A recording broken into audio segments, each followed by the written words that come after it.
আসসালামু আলাইকুম সবাইকে। সবাই কেমন আছেন? আসসালামু আলাইকুম স্যার। ওয়ালাইকুম আসসালাম। ভালো আছেন স্যার? আলহামদুলিল্লাহ ভালো আছি। তো আমরা আরো ২ মিনিট ওয়েট করি। বাকিরা আসুক তারপর আমরা স্টার্ট করি। ঠিক আছে? জি স্যার। আচ্ছা মিন দ্য টাইম আমরা একটু ডিসকাস করি। যে এই পর্যন্ত আমরা আসলে যা ডিসকাস করেছি, আপনারা কি আসলে বুঝতে পারছেন না পাচ্ছেন না?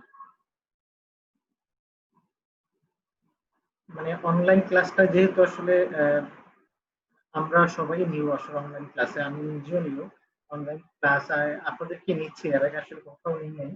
তো আমরা যেই মেথড ইউজ করছি বা যেভাবে আমরা ক্লাসটা নিচ্ছি, আপনাদের পারপাসটা না আপনাদের সাপোর্ট দেওয়ার জন্য।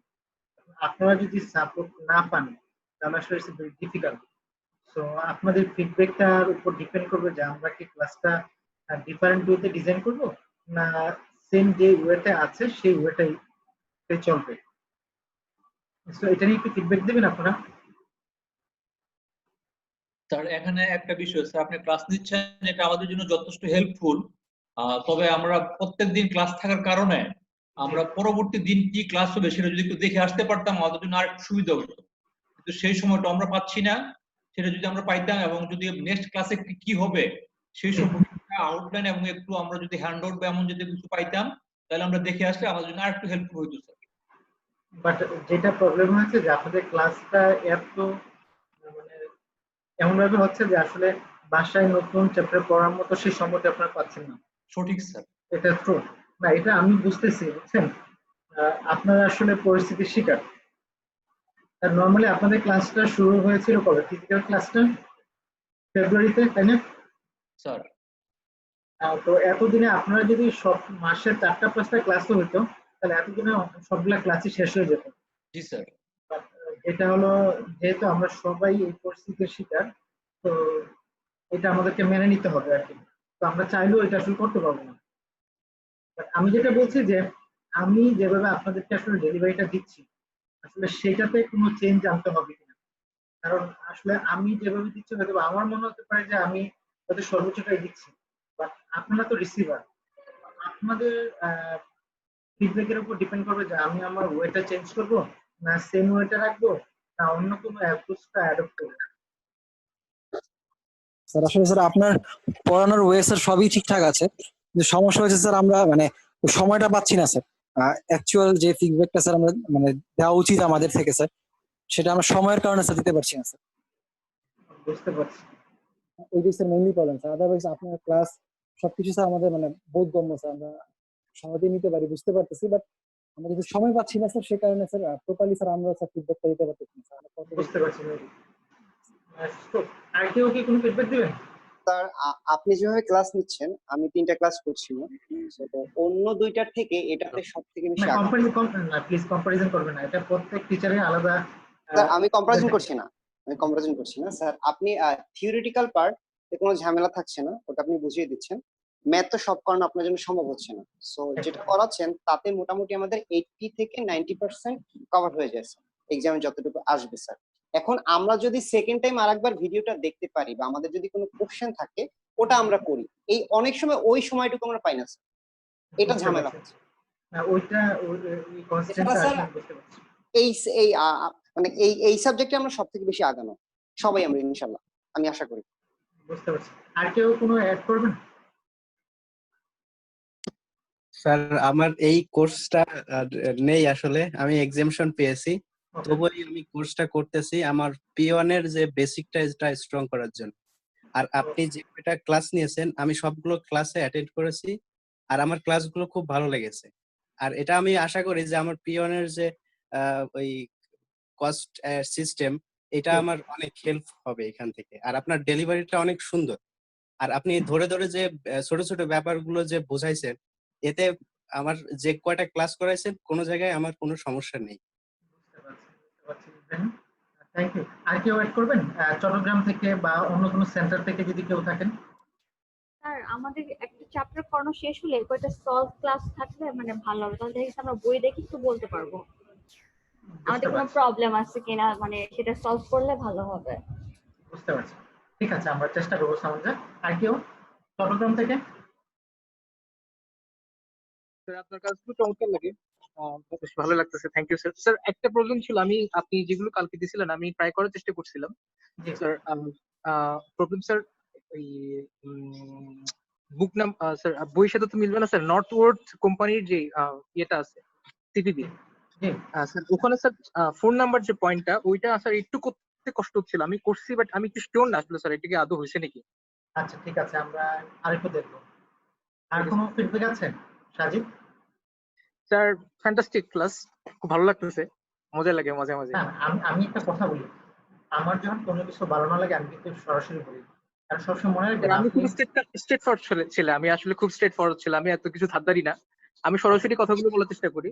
তবে স্যার এখানে যেটা হয়, যদি আপনি স্যার অনেক সময় এক্সেলে করেন তো অনেক সময় ধরতে বা খুব দ্রুত করে ফেলেন, যার কারণে হচ্ছে আমরা তাল মিলিতে আমাদের একটু কষ্ট হয়ে যায় স্যার। আমরা যদি ক্যালকুলেটর ইউজ করে করে করি এটা স্যার, আপনার এই জায়গাটাতে ধরেন আমরা স্যার যখন আমরা অঙ্ক করতে চাই তখন মানে একটু কপি হয়ে যায় অনেকটা অনেকটা, মানে নিজে থেকে যে একটু করে করে করবো এটা তো অনেক সময় হয়ে ওঠে না।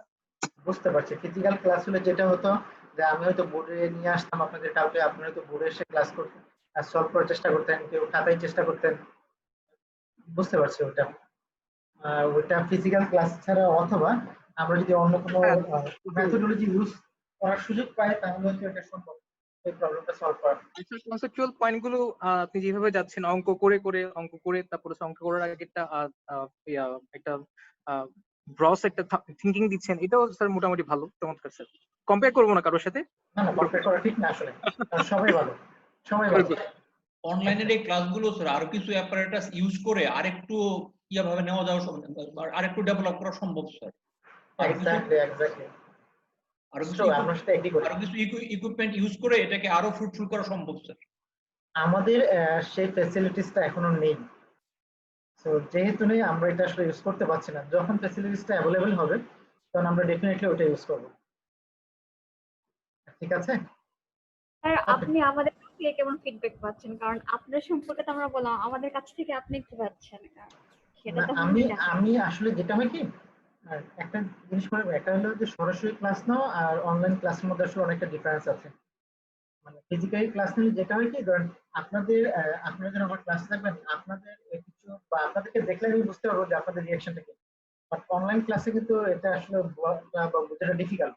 আর আমিও যেহেতু আপনাদের মতোই নতুন, তো ভার্বাল ফিডব্যাক থেকে আসলে অ্যাসেসমেন্ট করাটা খুব ডিফিকাল্ট আমার জন্য।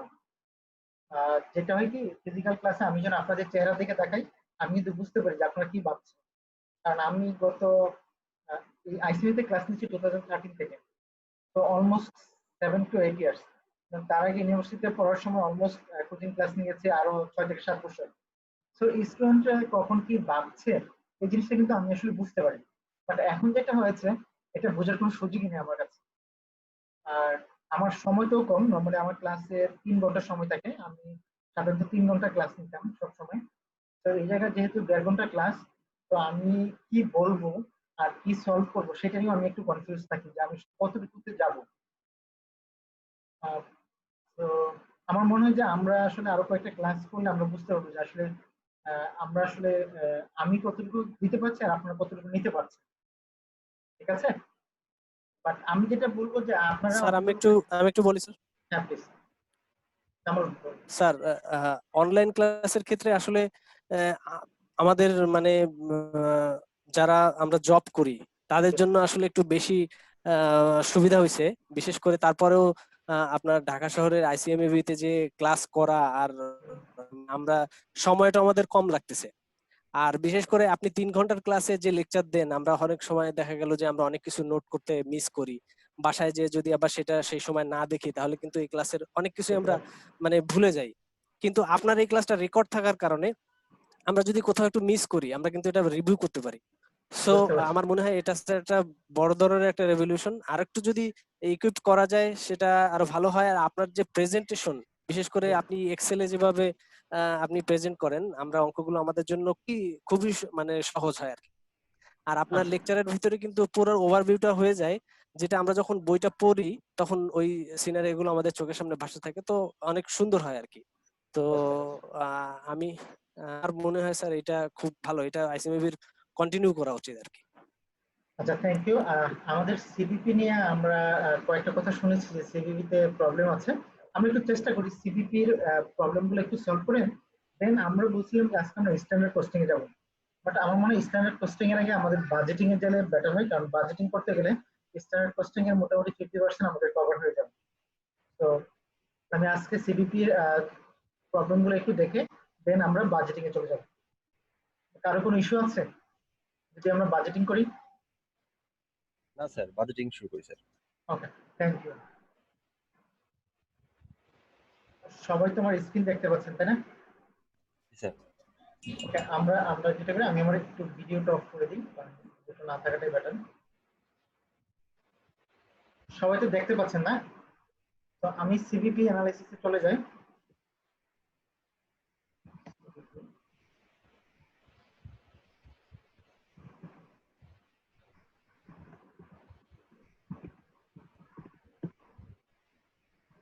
কাজ করছে না।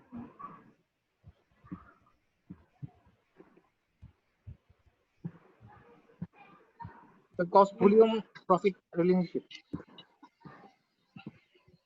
মনে হয় না এটা দিয়ে আসবে। না, এটা কাজ করছে না। আমাদের কত নম্বর চ্যাপ্টারে ছিল এটা বলতে পারবেন? The sixth chapter, chapter 6. Chapter মানে অ্যারাউন্ড 250 নাম্বার পেজের থাকার কথা তাই না? ইয়েস। আমাদের প্রবলেমটা কোন জায়গায় ছিল? আমি যেটা ফেস করছিলাম স্যার, প্রবলেম নাম্বার 620, ওখানে একটা প্রবলেম ছিল। 620 তাই তো? হ্যাঁ, 620 তে ফোন নাম্বার। ওকে, 620 না 520 কোনটা? স্যার আমাদের এখানে স্যার 520 হবে স্যার এই এডিশনে স্যার। একটা স্যার হয়তো আগের এডিশন নিতে পারে। এক্স্যাক্টলি। ওকে, 520 তাই তো? জি স্যার। 4 নম্বর প্রবলেম তাই তো? জি স্যার, 4 নম্বর পয়েন্টটাতে। আচ্ছা, আমরা একটু যেহেতু এটা আমরা করছি, আমরা মোটামুটি পুরোটাই করি, তাহলে আপনাদের সবার জন্য সুবিধা হবে। নর্থউড কোম্পানি ম্যানুফ্যাকচার বাস্কেটবল, তার মানে তাদের বাস্কেটবল ম্যানুফ্যাকচার করে। The company has a ball that sells for $25, তার মানে পার ইউনিট বাস্কেটবলের সেলিং প্রাইস হলো $25। At present, the ball is manufactured in a small plant that relies heavily on direct labor hours. দেখেন, presently আমার যে ম্যানুফ্যাকচারটা হয় এটা একটা স্মল প্ল্যান্ট হয়, এবং যেটা মোস্টলি লেবারের উপর dependent. Thus variable expenses is high. যেহেতু এটা labour oriented company, so definitely variable expense high হবে, এবং এটা বলেছে 60% of direct labour cost. Last year the company sold 30,000 of this balls with the following result. তো আমরা যে কাজটা করি, আমাদের যেহেতু ইনফরমেশন গুলো আছে, তো আমরা একটু এক্সেলে এই কাজটা করি। তো আমার টোটাল অ্যামাউন্ট, আমরা যদি টোটাল অ্যামাউন্ট যাই, আমরা ইউনিট কস্টে যাই এবং পার্সেন্টেজে যাই। তো আমাদের নরমালি তো এই তিনটা জিনিসই থাকে তাই না? তো আমাদের পার ইউনিট কস্ট আগে আমরা একটু বসাই। পার ইউনিট আমাদের সেলিং প্রাইস 25, আমার পার ইউনিট ভেরিয়েবল কস্ট 15, তাহলে আমার কন্ট্রিবিউশন মার্জিন করতে হবে 10। এটা নিয়ে কারো কোনো কনফিউশন আছে এ পর্যন্ত? না। আমি জানি আপনাদের কারো কোনো কনফিউশন নেই। তো আমরা যদি সেম ফরম্যাটটা এখানে ইউজ করি,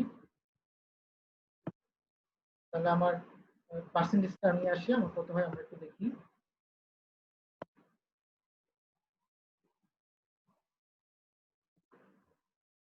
তাহলে আমার সেল প্রাইস আমরা যাই। সেলস আমার কত আছে, কত থাউজেন্ড আমরা সেল করেছি? 30,000 বল। আমি এই জায়গায় একটু 30,000টা লিখে রাখি, 30,000টা আমরা সেল করেছি। তাহলে আমার টোটাল সেলিং প্রাইস কত হবে? 30,000 ইন্টু 25। কারো কোনো কোশ্চেন আছে? আমার ভেরিয়েবল কস্ট কত হবে? 30,000 ইন্টু 15। তাহলে আমার টোটাল কন্ট্রিবিউশন মার্জিন করতে হবে এটা। তাহলে এটাকে আমরা লিখতে হবে লেস ভেরিয়েবল এক্সপেন্স, এটাকে লিখতে হবে সিএম। আমার লেস কি হবে? Fixed expense. ফিক্সড এক্সপেন্স আমার কত দেওয়া আছে? 2,10,000। 2,10,000। তাহলে আমার অপারেটিং প্রফিট কত আসবে? 90,000। আমার অপারেটিং প্রফিট চলে আসছে।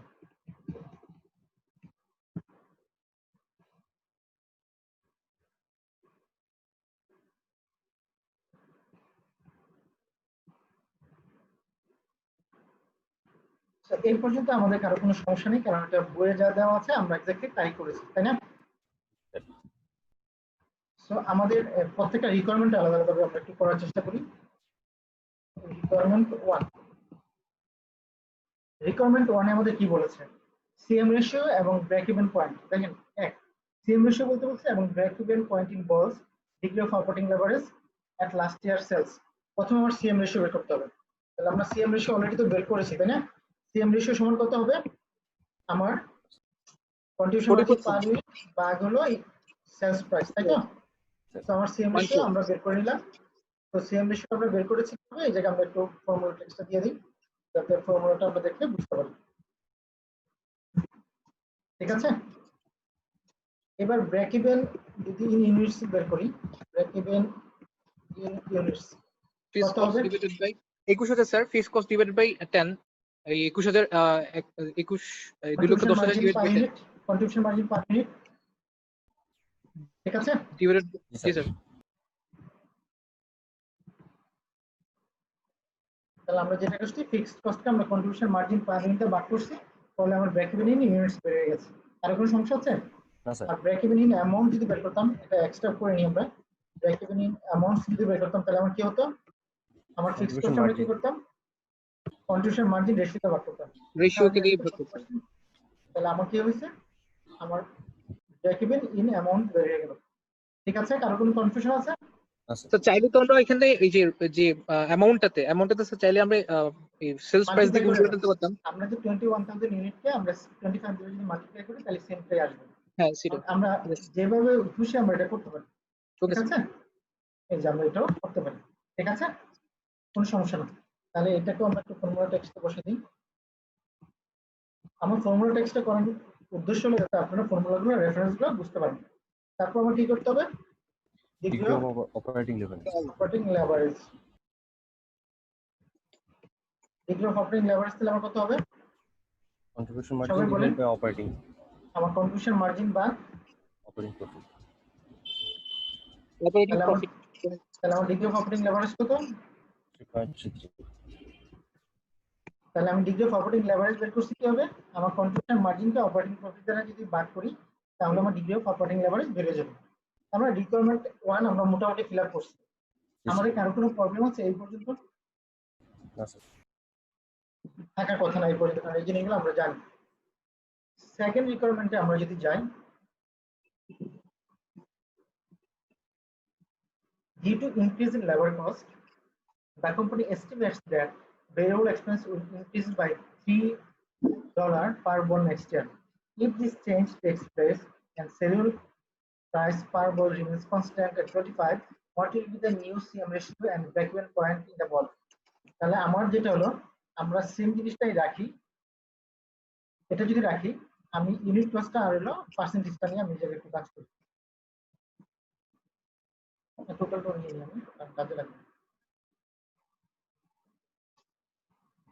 ঠিক আছে, আমার যেটা বললো এই জায়গায় আবার শুনেন, due to increase in labor cost, so the company estimate that variable expense will increase by $3 per ball next year. তাহলে variable expense আমার আগে ছিল কত, 15। 15, এখন কত টাকা বাড়ছে, 18। $3 বাড়ছে পার ইউনিট, তাহলে আমার হবে 18। 18। আমার তো সেলিং প্রাইস 25 টাকা ছিল, ভেরিয়েবল কস্ট 18 টাকা হয়েছে, তার মানে কন্ট্রিবিউশন মার্জিন হলো 60 টাকা। তাহলে আমার কন্ট্রিবিউশন মার্জিন রেশিও কত, 28%। 28%। তাহলে সিএম রেশিওটা আমি এই যে লিখতে পারি, এটা হলো 28%। কার কোনো কনফিউশন আছে এটা? না স্যার। এটাতে নাই। এবার আমরা আসি, আমাকে বলছে যে এটা যদি হয় what will be CM ratio এবং ব্রেক ইভেন পয়েন্ট ইন বলস। তাহলে আমার তো এই জায়গায় যেটা হলো আমার 30,000 ইউনিট আমরা যে সেল করতাম, আমি ধরে নিলাম যে এটাই কনস্ট্যান্ট আছে, কারণ এটা আমাকে কিন্তু চেঞ্জ করতে দেয়। ঠিক আছে, তাহলে 30,000 ইউনিট এত, ঠিক আছে, জি স্যার। আমি ধরে নিলাম এটা। তাহলে আচ্ছা, এটা আমি 30,000টা আমি এটা ধরি নাই, না ধরি, আমার না ধরার দরকার নেই। তাহলে আমার এবার আসেন, এবার যদি আমি ব্রেক ইভেন ইউনিট বের করি তাহলে ব্রেক ইভেন ইউনিট কত হবে, আমার ফিক্সড কস্ট কত, 2,10,000 জি বা sir. Contribution margin per unit কত, 7 টাকা। 7। তাহলে আমার ব্রেক ইভেন ইউনিট কত নতুন, 30,000। 30,000। এটা ফর্মুলাটা আমরা কিভাবে বের করেছি, Fixed cost divided by contribution। আমরা কি করেছি, আমার যে fixed cost contribution margin per unit দ্বারা ভাগ করেছি, ভাগ করলে আমার কি হচ্ছে ব্রেক ইভেন ইউনিট বেড়ে গেছে। আমি যদি ব্রেক ইভেন ইন অ্যামাউন্ট বের করতাম তাহলে কি হতো, ফিক্সড কস্টে কন্ট্রিবিউশন মার্জিন রেশিও দ্বারা ভাগ করলে আমার কি হতো, আমার ব্রেক ইভেন অ্যামাউন্টে বেড়ে যেত। তাহলে কোনো কনফিউশন আছে? No sir. আমরা যদি ডিগ্রি অফ অপারেটিং লেভারেজ বলতো আমরা বের করতে পারতাম, কারণ আমরা এখনো সেলস ভলিউমটা আমরা এখানে বলা হয়নি। তো আমরা আপাতত এই পর্যন্তই রাখি। 2 নম্বর রিকোয়ারমেন্ট আমাকে বলছে যে সিএম রেশিও বের করতে, আমরা সিএম রেশিও বের করলাম। আমাকে ব্রেক ইভেন ইউনিটস বের করতে বলছে, আমরা ব্রেক ইভেন ইউনিটস বের করলাম। কার কোনো কনফিউশন আছে? না স্যার। এটা হলো রিকোয়ারমেন্ট 2। রিকোয়ারমেন্ট 2 ঠিক আছে। এবার আমরা দেখি 3 নাম্বার রিকোয়ারমেন্টে কি বলেছে আমরা করি। Refer to the data in above two, মানে 2 নম্বরের ডেটা আসলো। If the expected change in variable cost takes place, how many balls we need to sell next year to earn the same operating income 90,000 as last year? তাহলে আমার operating income কত হতে হবে? Last ইয়ারের মতো 90,000 হতে হবে। 90,000 যদি হয় তাহলে আমার কত ইউনিট সেল করতে হবে? Units need to sell to achieve operating income 90,000। তাহলে কত আমার সেল করতে হবে? আমার প্রথমে কি করতে হবে? আমার ফিক্সড এক্সপেন্সটাকে কভার করতে হবে। তারপর আমার প্রফিট 90,000 কি করতে হবে? অ্যাচিভ করতে হবে। আর আমার কন্ট্রিবিউশন মার্জিন যেটা আছে সেটাতে যদি বাদ দিই তাহলে আমার কতগুলো ইউনিট সেল করতে হবে? 42,857 ইউনিট। 57টা। 857টা ইউনিট সেল করতে হবে। আর আমার যদি অ্যামাউন্ট বের করতে চাই তাহলে আমার কি করতে হবে? 10,000 পয়েন্ট প্লাস 90,000 ভাগ হলো 28%। তাহলে আমার অ্যামাউন্টও কি হলো? বেড়ে গেল। আর কোনো কনফিউশন আছে? তাহলে 3 নাম্বারটা আমার বেড়ে গেল, তাই না? এটাকে আমরা কোন মেথডে করছি? কন্ট্রিবিউশন মার্জিন ফর্মুলা মেথডে বের করেছি। আমরা এটাকে ইকুয়েশন মেথডেও বের করতে পারতাম। ইকুয়েশন মেথডে বের করলে আমরা কি হতো? এটাকে পারি আমরা সবাই? জি স্যার। তো আমি ইকুয়েশন মেথডটা দেখাচ্ছিলাম। 4 নম্বরে এবার আসি। Refer again to the data in 2 above. The precedent is that the company must raise the selling price in its basketball. If Norton company wants to maintain the same CM ratio as last year, what will be the new sales price they must charge to cover the increased labor cost? তাহলে দেখেন আমার আগে contribution margin ratio ছিল কত? 40%। আমি যখন variable cost বাড়ছে ratio কত হয়ে গেছে? 28%। এখন আমার যে প্রেসিডেন্ট উনি বলতেছে না আমাকে কি করতে হবে? আগের যে রেশিওটা সেটা মেইনটেইন করতে হবে। কি করতে হবে? আমার আগের রেশিও কত মেইনটেইন করতে হবে? 40%। 40% মেইনটেইন করতে হবে। স্যার 40% মেইনটেইন করতে হবে। আমি এটাও জানি না, আমি এটাও জানি না। ঠিক আছে? তাহলে আমার সেলস রেশিও সবসময় কত হবে? সেলস রেশিও সবসময় 100%। কন্ট্রিবিউশন মার্জিন যদি 40% হয় তাহলে ভেরিয়েবল এক্সপেন্স রেশিও কত হবে? 60%। 100 মাইনাস 40%, তাই না? 21 টাকা সমান কত? 60%। জি স্যার। তাহলে আমার সেলিং প্রাইস কত হবে? আমরা যদি 21 কে 60% দিয়ে বাদ করি তাহলে কি হবে?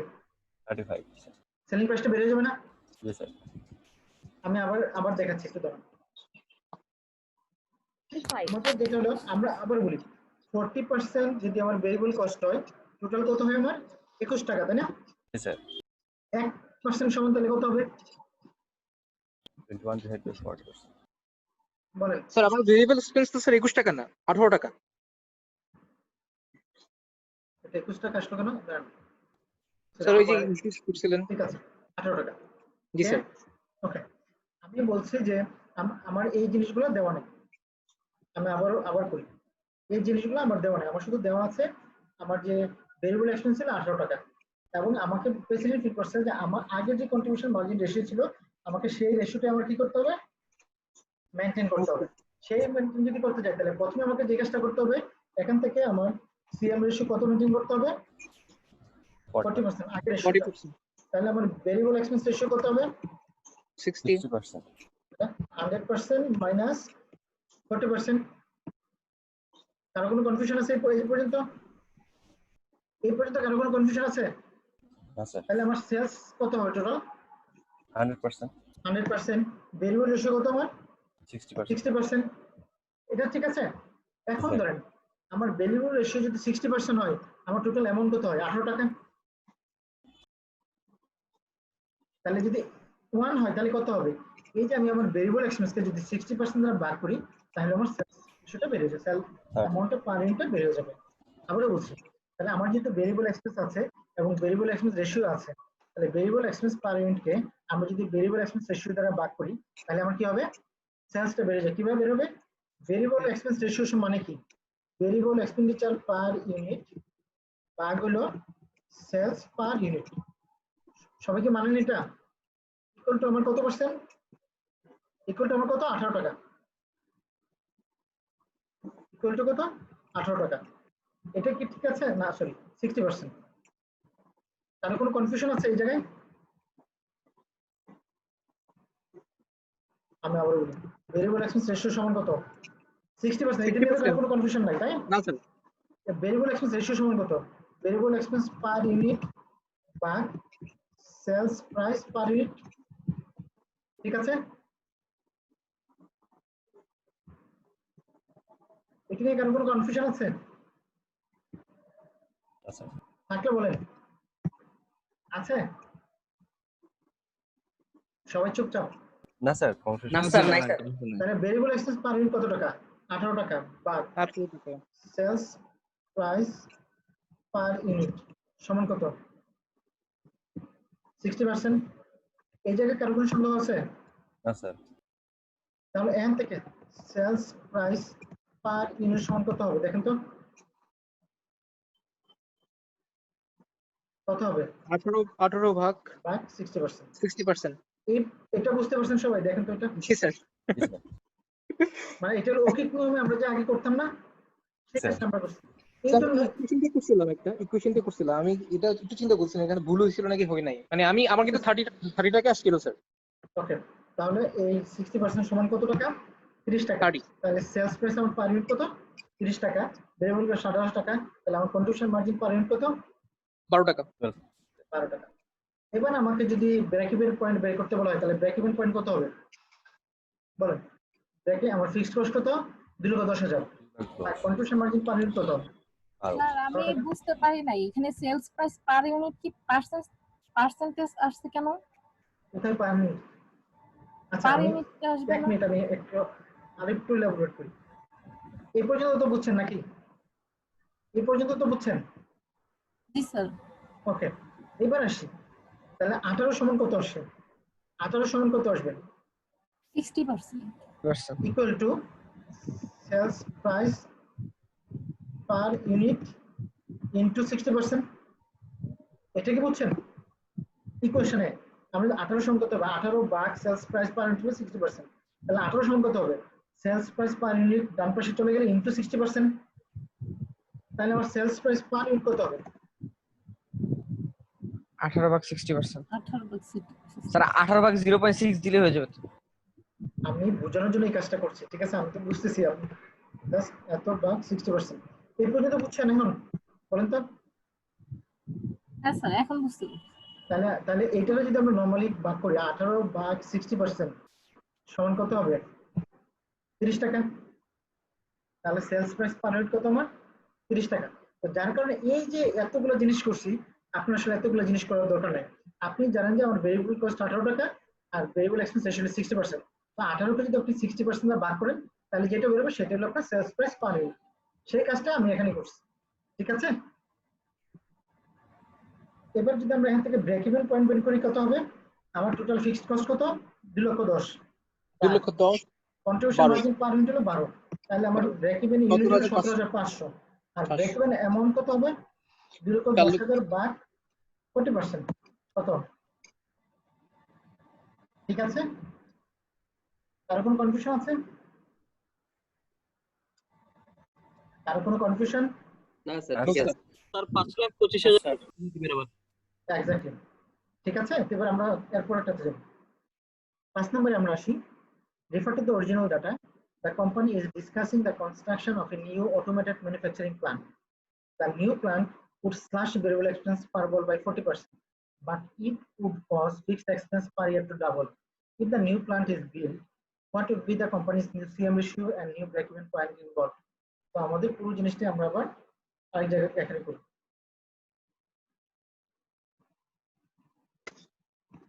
আমাকে কি বলছে যে আমার যদি আমার নরমালি কত ছিল? এটা 15 টাকা ছিল, তাই না?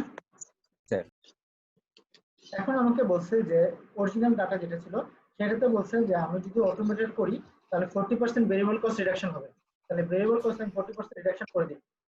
6 টাকা কমে যাবে। তাহলে আমার কত হবে ইনটু 60%, 40% একসাথে আমি 60% তাহলে ভেরিয়েবল কস্ট কত আসবে 9 টাকা।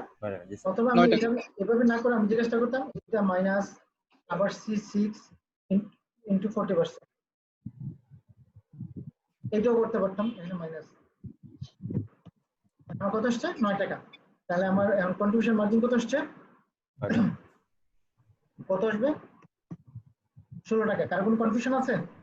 হ্যাঁ স্যার।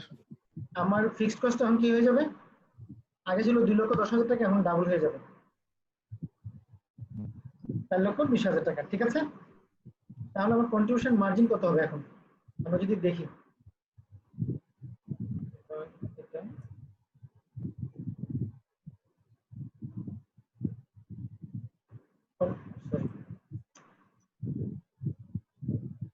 তারপরে বলে কি প্রবলেমটা আছে 64% প্রিন্ট।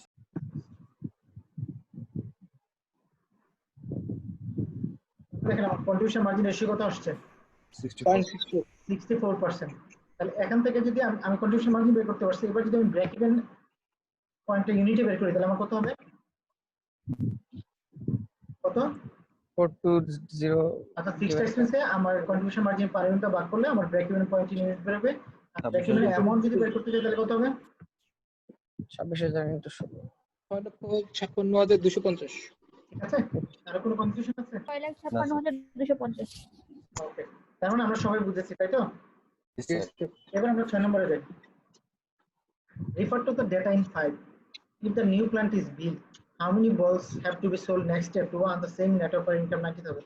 তাহলে আপনার অপারেটিং প্রফিট টার্গেট যদি 90,000 থাকে তাহলে আপনাকে কত ইউনিট সেল করতে হবে?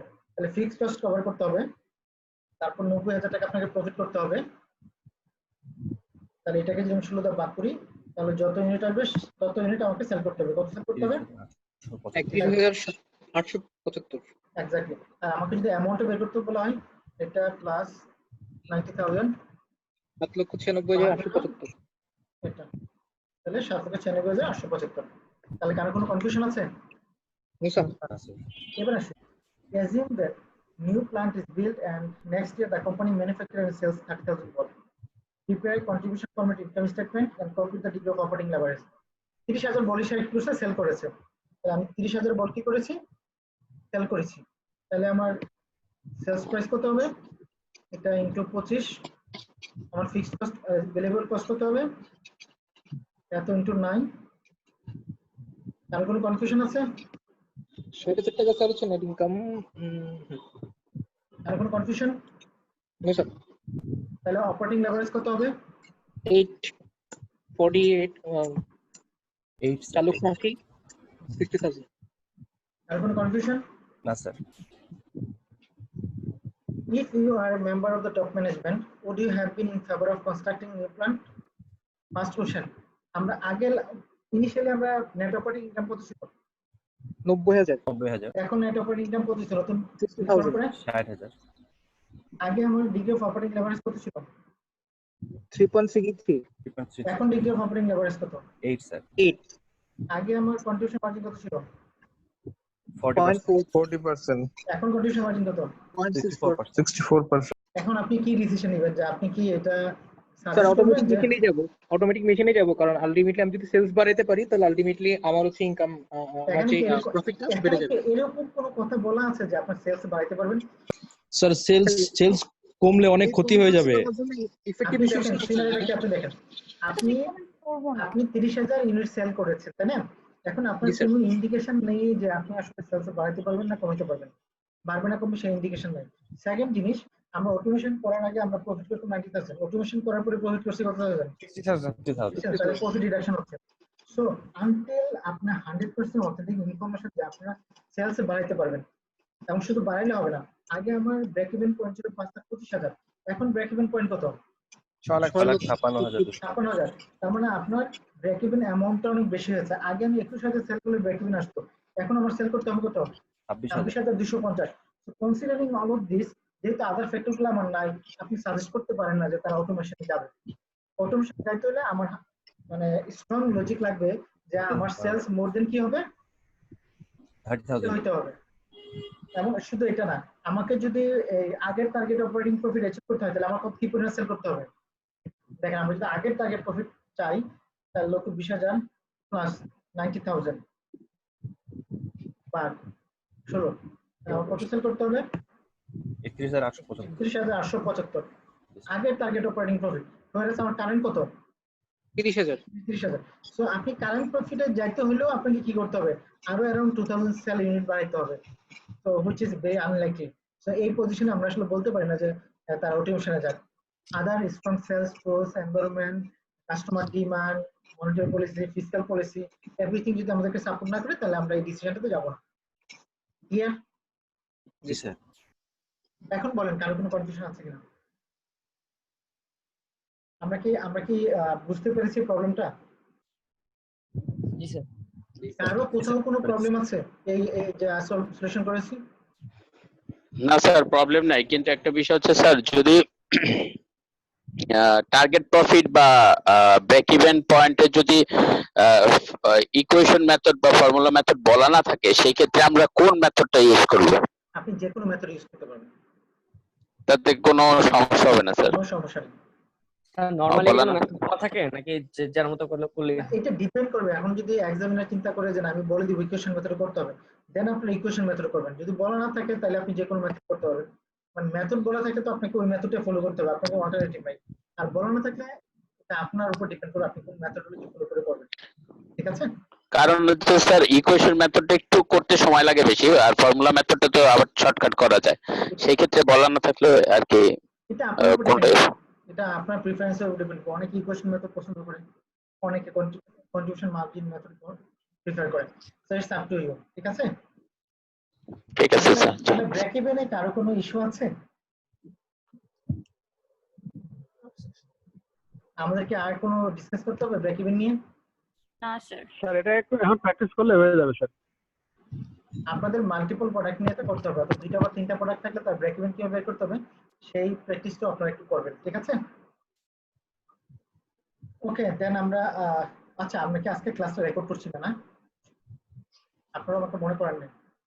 স্যার রেকর্ড এখন হচ্ছে তো, মাত্র হলো নাকি? তাই রেকর্ড হচ্ছে স্যার, রেকর্ড হচ্ছে। রেকর্ড আমি করি নাই স্যার। আপনি করছেন স্যার, আপনি তো হোস্ট স্যার, আপনি শুরু থেকে রেকর্ড করতেছেন।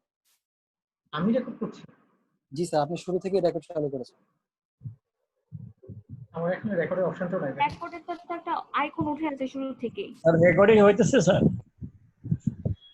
ওকে, আইফোনে মনে হয় রেকর্ডিং করতেছে। ওকে, যদি এটা হয় তাহলে তো বেটার, যদি না হয় তাহলে রেকর্ডিং অপশনে দেখা যাচ্ছে। গতকালের রেকর্ডটা মনে হয় স্যার আপলোড দেননি স্যার। আমি দেইনি কারণ আমি আসলে সময় পাইনি। আচ্ছা ঠিক আছে, আমাদের দুইজনের মনে দুই এন্ড থেকে আমার রেকর্ড হচ্ছে তাই না? জি স্যার, মানে আপনি যে শুরু থেকে করতেছেন। রেকর্ডিং অপশনটা দেখা যাচ্ছে স্যার। ওকে ঠিক আছে, আমরা তারপর চলে যাই। আমরা বাজেটিং করার সময় আমরা যে কাজটা করব, সবাই কি দেখতে পাচ্ছেন? জি স্যার। প্রেজেন্টেশন দেখতে পাচ্ছেন? জি স্যার। ওকে, সো আমরা এই চ্যাপ্টারটা প্রফিট প্ল্যানিং নিয়ে করব, অর্থাৎ বাজেটিং নিয়ে আমরা কাজ করব। সো বাজেটিংটা আমাদের আসলে শুরু হবে স্টেপ বাই স্টেপ একটা মেথড। সো এক একটা মেথড স্টেপ যাবে, আমরা একটু একটু করে বেটার জানবো। সো নরমালি আমাদের প্রফিট প্ল্যানিং বা বাজেটিং যখন আমরা করি, আমাদের প্রথম কোশ্চেনটা আসে আমরা আসলে কেন করি। এটা করার আগে আমরা আসলে আরেকটা জিনিস করে আসি, আমরা একটু দেখে আসি যে আসলে বাজেটিং চ্যাপ্টারে কি আছে। আমার মনে হয় এরপরে চ্যাপ্টারটাই বাজেটিং, নাকি 8 চ্যাপ্টার মনে হয়।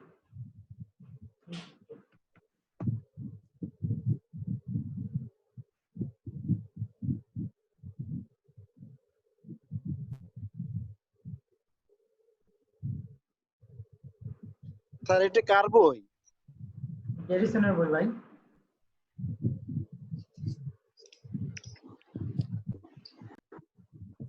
গ্যারিসনের বই 342 পেজ স্যার। হ্যাঁ ঠিক আছে, সবাই দেখতে পাচ্ছেন নাকি?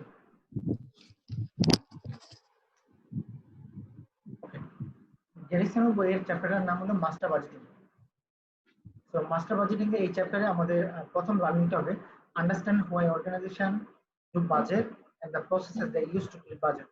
So কেন বাজেট করে এবং তার প্রসেসগুলো কি, আমাদের ডিফারেন্ট টাইপস অফ বাজেট তৈরি করতে হবে, সেই জিনিসগুলো আমরা এই চ্যাপ্টারে শিখবো। বেসিক্যালি মাস্টার বাজেট করাটা আমরা শিখবো। সো দুইটা আমাদের অবজেক্টিভ দুইটা, একটা হলো বাজেট কিভাবে করতে হয় সেটা আমরা জানবো, এবং টোটাল মাস্টার বাজেটটা কি সেটা আমরা জানবো। বাকি সবগুলো জিনিস এটার ভিতরে আমাদের কভার হবে, ঠিক আছে? তো আমরা যদি যাই, আসলে বাজেট আমরা কেন করি বলেন তো, কে কি বলতে পারবেন বাজেট কেন করি? বাজেট কি আসলে বলতে পারবেন সবাই? Or to maximize the profit. Quantity plan. Budget to set quantity plan. Plan for acquiring.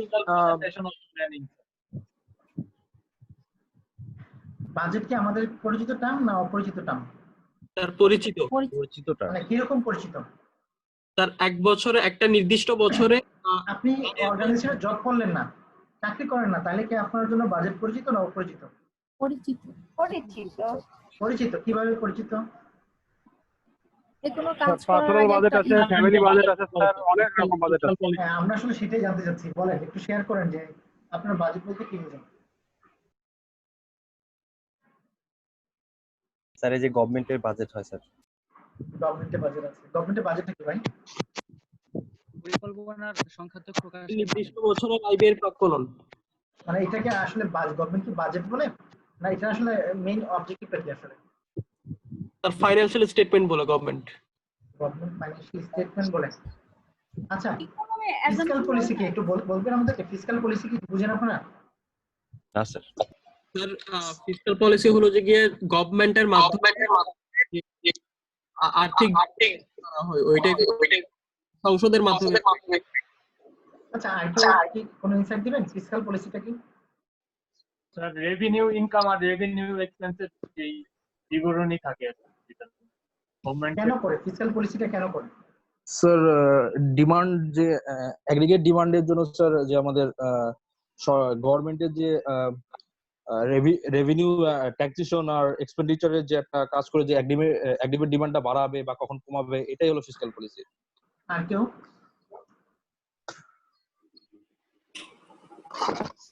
Sir government fiscal পলিসিতে মানে জুলাই টু পরবর্তী জুন পর্যন্ত যে পরিমাণে টাকা খরচ করবে কি কি খাতে বা কোথায় কি পরিমাণে খরচ করার যে প্ল্যানটা করা হয়, হ্যাঁ সেটাই হচ্ছে স্যার বাজেটিং আর কি। আর কেউ? স্যার আয়ের উপরে নির্ভর করে যে ব্যয় করা হয় সেটাকে বাজেট বলে। বাজেট বলে। ওকে, আর কেউ ফিসক্যাল পলিসি? বাৎসরিক এক্সপেন্ডিচার আর রেভিনিউটার সামঞ্জস্যতা রাখার জন্য করে। আর কেউ? সরকারের আমার মনে হয় আপনাকে শুনতে পাচ্ছি না। আর গভর্নমেন্ট বাজেট যেটার মধ্যে থাকে ওইটাই ফিসক্যাল। জি, গভর্নমেন্ট কর্তৃক ইকোনমিক চেঞ্জেস। গভর্নমেন্ট কর্তৃক ইকোনমিক চেঞ্জেস গুলোকে ফিসক্যাল পলিসি বলা হয়। আচ্ছা, আর কেউ?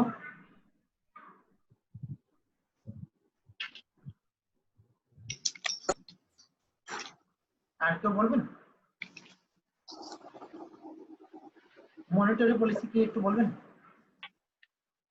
স্যার বাংলাদেশ ব্যাংক কর্তৃক ইকোনমিক চেঞ্জেস গুলোকে মনিটারি পলিসি বলা হয়। আর কেউ? ইকোনমিক গ্রোথ এনশিওর করার জন্য মানে যে ক্রাইটেরিয়া গুলো আছে সেগুলো মেইনটেইন করে যে পলিসি দেওয়া হয় সেটাই স্যার মনিটারি পলিসি। আর কেউ?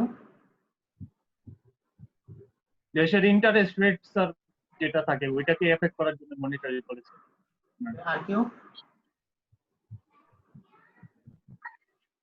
আর কেউ? আচ্ছা, আমি আপনাদেরকে একটু বলি, আজকে ক্লাস শেষ হওয়ার পরে বাসায় যাবেন, বাসায় তো আছেন আপনারা, ফিসক্যাল পলিসি এবং মনিটারি পলিসি সম্পর্কে মিনিমাম 1.5 থেকে 2 ঘন্টা আপনারা গুগলে সার্চ করবেন, মানে টাইম স্পেন্ড করবেন। এই দুটো very important tool for an accountant. তো আপনারা যদি ওই জিনিসটা ভালোভাবে না বুঝেন, আর আপনারা already graduation completed most of, so এই জিনিসটা দুটো সম্পর্কে আপনাদের আসলে ভালো আইডিয়া রাখতে হবে।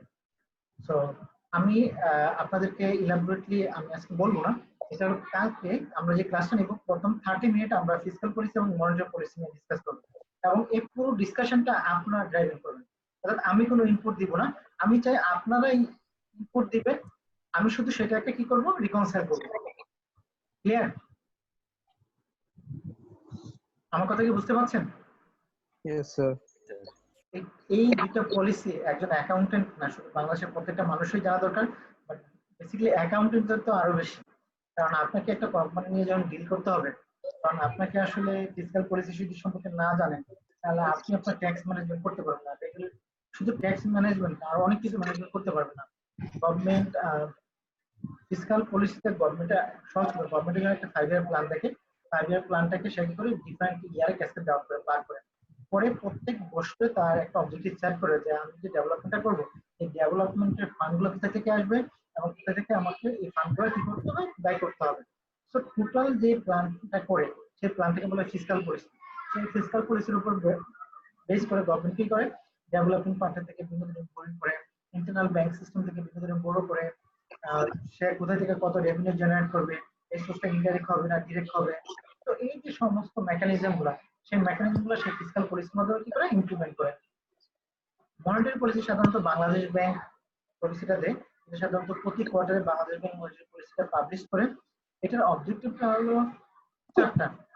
আপনি যদি ফরেন এক্সচেঞ্জ যে রেট অথবা এক্সচেঞ্জ রেট সেটাকে সে কন্ট্রোল করে এই মনিটরি পলিসির মাধ্যমে, আমাদের ইন্টারেস্ট রেট কন্ট্রোল করে সেটার মাধ্যমে, এবং মার্কেটে যদি মানি সাপ্লাই বেড়ে যায় অথবা কমে যায় সেটাকে ব্যালেন্সিং রাখে সে এটার মাধ্যমে। আর 3 নম্বর হলো কি বললাম ইনফ্লেশনটাকে সে এই মনিটরি পলিসির মাধ্যমে কি করে কন্ট্রোল করে। তো এই চারটা জিনিস সে মনিটরি পলিসির মাধ্যমে সে কন্ট্রোল করে। তো আমি এই পর্যন্ত থাকবো, আমি চাই এটা নিয়ে আপনারা একটু পড়াশোনা করেন, পড়াশোনা করে এটা নিয়ে ডিসকাশন করেন, কারণ আমি এখন একটা কথা বলে আপনারা এটার উপর কোনো রিপ্লাই দিতে পারবেন না। সো বেটার আপনারা এটা নিয়ে পড়াশোনা করেন, পড়াশোনা করার পর আগামীকাল আমরা এটা নিয়ে ডিসকাস করব, ঠিক আছে? আর কোনো কোশ্চেন আছে এই পর্যন্ত? ওকে, ধরে নিলাম তার কোনো কোশ্চেন নেই।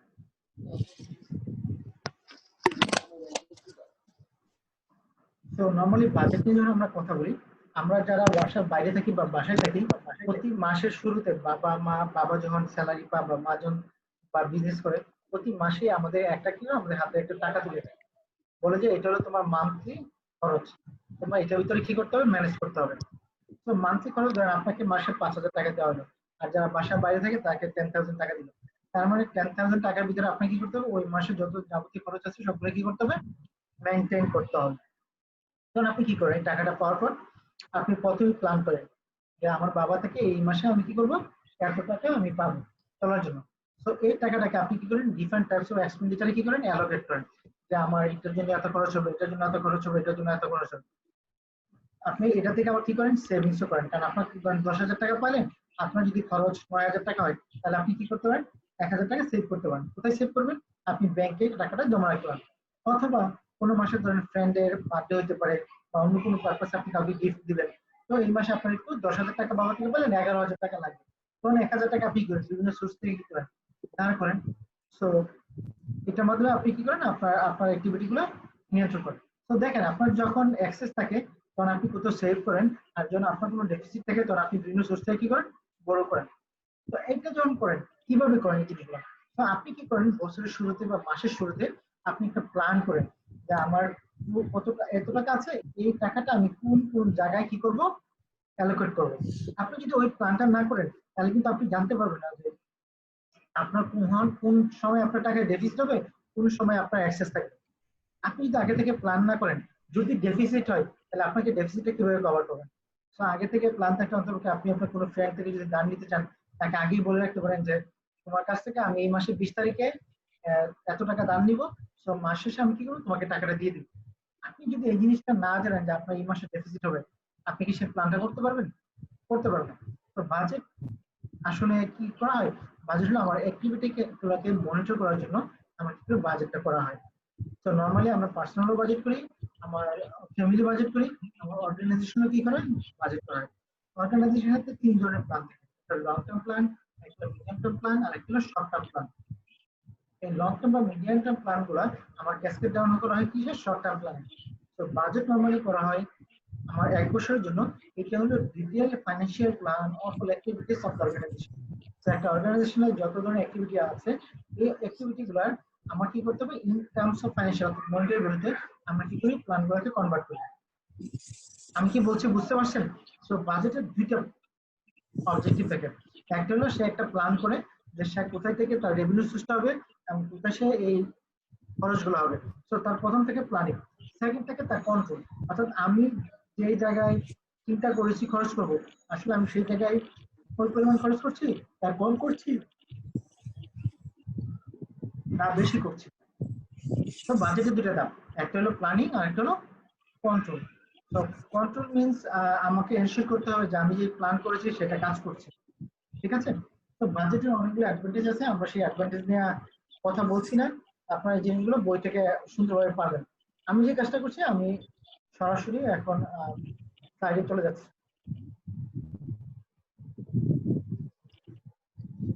আপনারা কি দেখতে পাচ্ছেন? আপনারা কি দেখতে পাচ্ছেন আমি কি দেখাচ্ছি? জি স্যার। Yes, sir.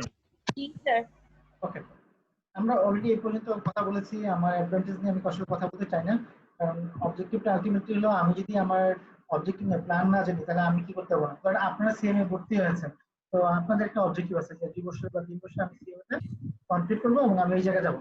কারণ আপনার যদি সেই অবজেক্টিভটা না থাকে আপনি সিএমএ ভর্তি হয়ে কোনো কিছু করতে পারবেন? করতে পারবেন। অথবা আপনি যদি নদীর এই পাশ থেকে শুরু করেন, ধরেন সাঁতার শুরু করলেন, এখন আপনি ওই পারে তখনই পৌঁছবেন যে ওই পারে যদি আপনার অবজেক্টিভ থাকে ওই পারে পৌঁছানো। আপনার যদি ওই ধরনের কোনো অবজেক্টিভ না থাকে তাহলে সারা জীবন নদীতে সাঁতার কাটতে পারবেন কিন্তু আপনি কখনো পারে উঠতে পারবেন না। সিমিলারলি অর্গানাইজেশনের কি থাকে, বিভিন্ন ধরনের অবজেক্টিভ থাকে, ভিশন থাকে, মিশন থাকে, তাই না? তো এই ভিশন মিশনগুলো অর্গানাইজেশনে কি করতে হবে, অ্যাচিভ করতে হবে। তো অ্যাচিভ করতে হলে তাকে কি করতে হবে, ডিফারেন্ট টাইপস অফ প্ল্যানিং করতে হবে, স্ট্র্যাটেজি করতে হবে। স্ট্র্যাটেজিগুলো কি করতে হবে, আস্তে আস্তে প্ল্যানিং কনসেপ্ট ডেভেলপ করতে হবে। তারপর প্রত্যেকটা এমপিএর উপর তাকে কি করতে হবে, different types of KPI provide করতে হবে। তো এমপ্লয়িরা সেই অনুযায়ী কি করবে, পারফর্ম করবে, তাই না? সো আমাদের কি হয়, বাজেট একটা অর্গানাইজেশনের জন্য খুবই ইম্পর্টেন্ট। এটার মাধ্যমে অর্গানাইজেশন কি করে, সে রাইট ট্র্যাকে আছে কিনা সেটা মনিটর করে। নরমালি আমরা বলছি অপারেটিং বাজেটে, আমরা এখন যে বাজেটটা করবো এটাকে বলা হয় অপারেটিং বাজেট। সাধারণত 1 ইয়ারের জন্য করা হয়।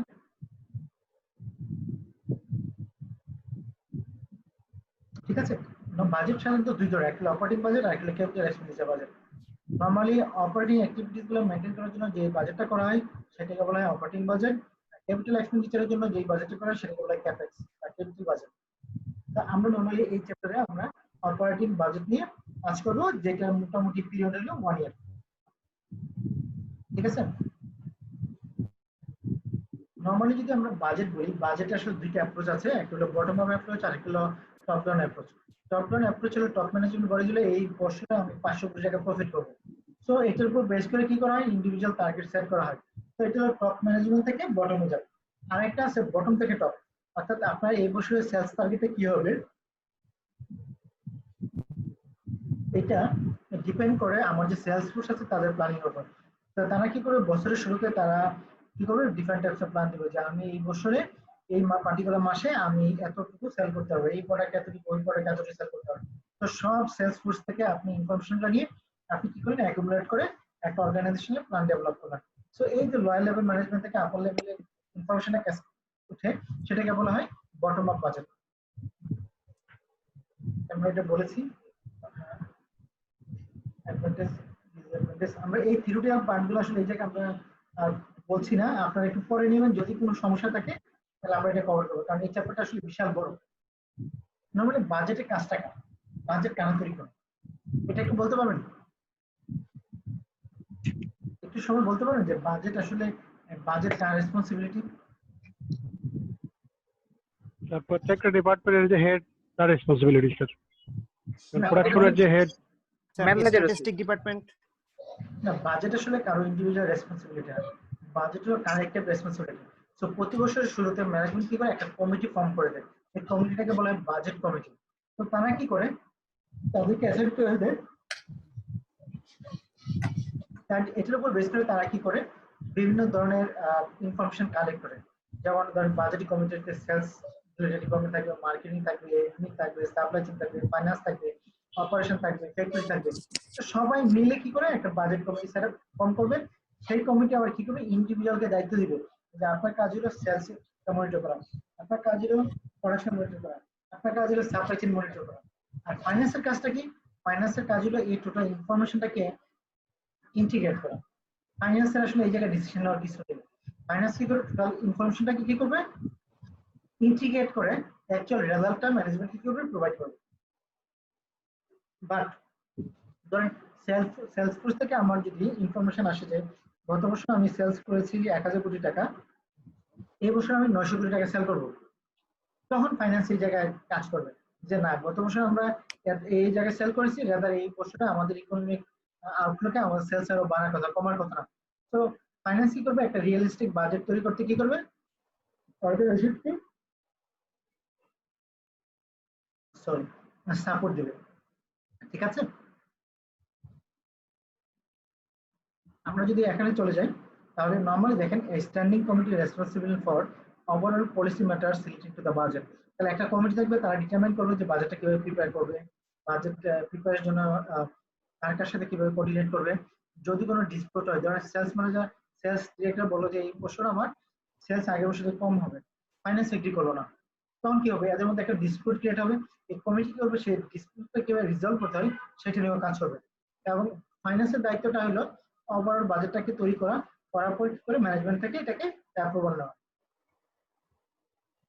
আমরা যদি বাজেটের কি কম্পোনেন্ট গুলো নিয়ে কাজ করি, নরমালি বাজেটে কি কম্পোনেন্ট হলো আমার তিনটে, একটা হলো ইনকাম স্টেটমেন্ট, একটা হলো ব্যালেন্স শিট, আর একটা হলো ক্যাশ বাজেট। তো বাজেটে তিনটা কম্পোনেন্ট থাকে, একটা ইনকাম স্টেটমেন্ট থাকে, একটা হলো ক্যাশ বাজেট থাকে, আর একটা হলো ব্যালেন্স শিট থাকে। নরমালি এই তিনটা জিনিসে আমরা কি করি, বাজেটে প্রিপেয়ার করি। বাট এই তিনটা প্রিপেয়ার করার জন্য আমাদের ব্যাকগ্রাউন্ডে আরো অনেকগুলো বাজেট তৈরি করতে হয়। আমরা চলে যাবো ডিরেক্টলি এখন মাস্টার বাজেটে। যে আমরা এই চ্যাপ্টারের মেইন অবজেক্টিভটা হলো আমরা একটা মাস্টার বাজেট তৈরি করব ফর ম্যানুফ্যাকচারিং কোম্পানি। সো আমরা বিশ্বাস করি যারা ম্যানুফ্যাকচারিং কোম্পানির জন্য একটা বাজেট তৈরি করতে পারে, তারা ইজিলি সার্ভিস ওরিয়েন্টেড কোম্পানির জন্য বাজেট তৈরি করতে পারবে। তো মাস্টার বাজেটটা কি আমরা সেটা দেখব। এটা হলো বলা হয় মাস্টার বাজেট। এই মাস্টার বাজেট তৈরি করতে হলে আমাকে প্রথমে সেলস বাজেট তৈরি করতে হবে। কি বাজেট তৈরি করতে হবে? Sales budget. সেলস বাজেট আমরা আসলে কিভাবে তৈরি করব? তো আমাকে কি করতে হবে, আমার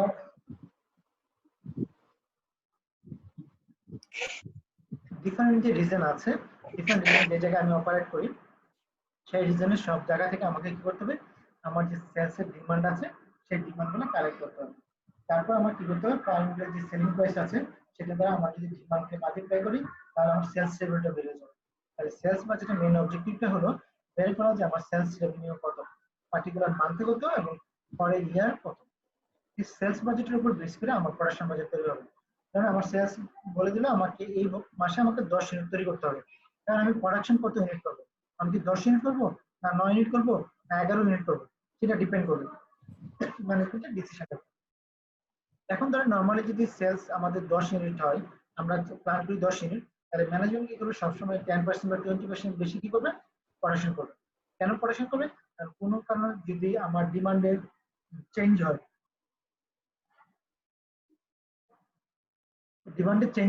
তাহলে আমরা যাতে সেই ডিমান্ডটা কি করতে পারি, স্যাটিসফাই করতে পারি। এর জন্য সেলস প্রোডাকশন সবসময় কি করবে, সেলস বাজেটের চেয়ে বেশি হবে। কারণ প্রোডাকশন করতে গেলে আমার কি কি লাগবে, আমার মেটেরিয়াল লাগবে, লেবার লাগবে এবং অপারেট লাগবে। এই তিনটা আগে আমরা বলি প্রোডাকশন বাজেটের সময় আমাকে প্ল্যান করতে হবে আমার ইনভেন্টরি বাজেট করতে হবে। অর্থাৎ আমি যদি এরকম বাজেট করি আমার 10 ইউনিট সেলস, সেটার জন্য আমি 10 ইউনিট প্রোডাকশন করি, তাহলে মাস শেষে আমার এমন কোনো ইনভেন্টরি থাকবে না যেটার কারণে আমার কাস্টমার ডিমান্ড আমরা ফুলফিল করতে পারি। কাস্টমার ডিমান্ড যদি কাস্টমার যদি কোনো রিকোয়ারমেন্ট থাকে, তার ডিমান্ড যদি ফুলফিল না করতে পারি, তাহলে ওই কাস্টমারটা কি হবে, আমি লস করবো। কাস্টমার লসের কস্ট অনেক বেশি। তো যার কারণে কি করা হয়, আমাকে এন্ডিং ইনভেন্টরি বাজেটটা মেইনটেইন করতে হবে। এখন তাহলে সেলস ধরেন 10টা করলাম, আমি বললাম এন্ডিং ইনভেন্টরি মেইনটেইন করব 20%, তাহলে আমার প্রোডাকশন করব আমি 12টা। এই প্রোডাকশন করতে গিয়ে আমার মেটেরিয়াল লাগবে, লেবার লাগবে আর ওভারহেড লাগবে।